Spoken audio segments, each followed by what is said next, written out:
Hi, and welcome to the Total Package. I'm Zoe. This is our intermittent fasting Q&A.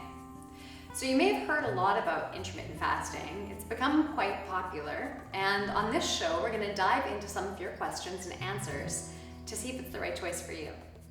So the first question from Sarah is, what is intermittent fasting? That's a good basic question to start with. So intermittent fasting is just periods of time where you're eating and then periods of time where you're not eating. So you're fasting intermittently. Now the length of those fasts can vary quite a bit. Some people practice a 12-hour fast, some an 18-hour fast. Some people fast for a few days and then they eat. Other people fast for a week and then they eat. There are religious fasts, such as Ramadan, and in other traditions they have fasting. And then there are also fasts for health benefits. And that's primarily what we're talking about here on this show. Okay, next question from Patrick. What is clean fasting? That's a great question.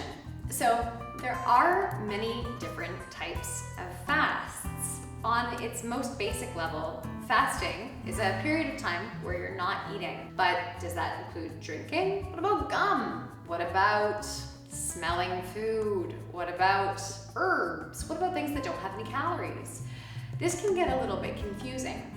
Clean fasting is fasting where you take in nothing but water and maybe coffee and tea, but we'll talk about that in a second. But on a clean fast where you're taking in nothing but water, that means no artificial sweeteners. That means no cream. That means no gum. That means no sweetened toothpastes. All of these things can spike insulin. So even though they don't have calories, on a fast, insulin is actually what we care about.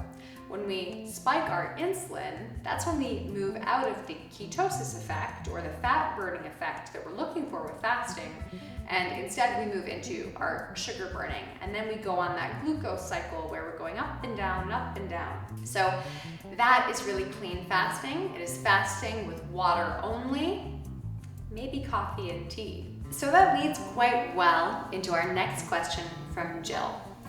Does coffee interfere with the fast?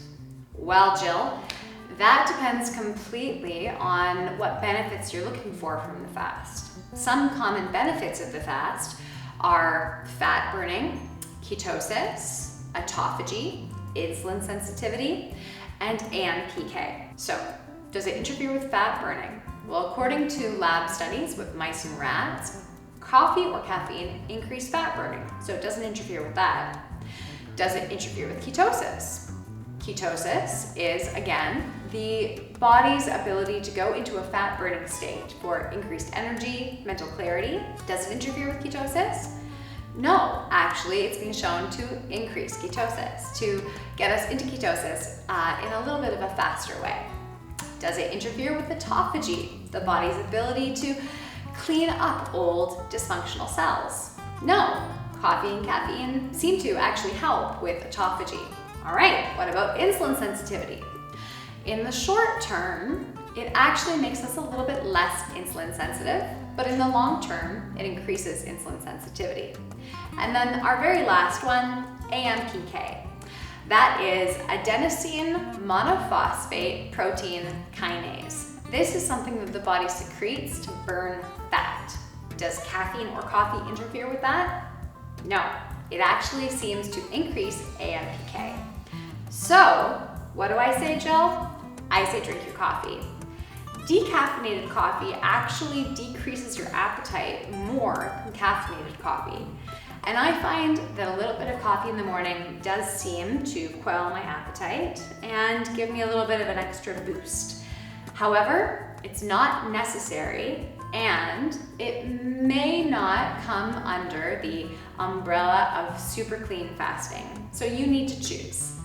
But what I will say is that cream, almond milk, coffee mixed together, not a great idea. You want to do just black coffee, black tea, nothing flavored, no strawberry, no lemon, no lime, nothing that your body might confuse with food.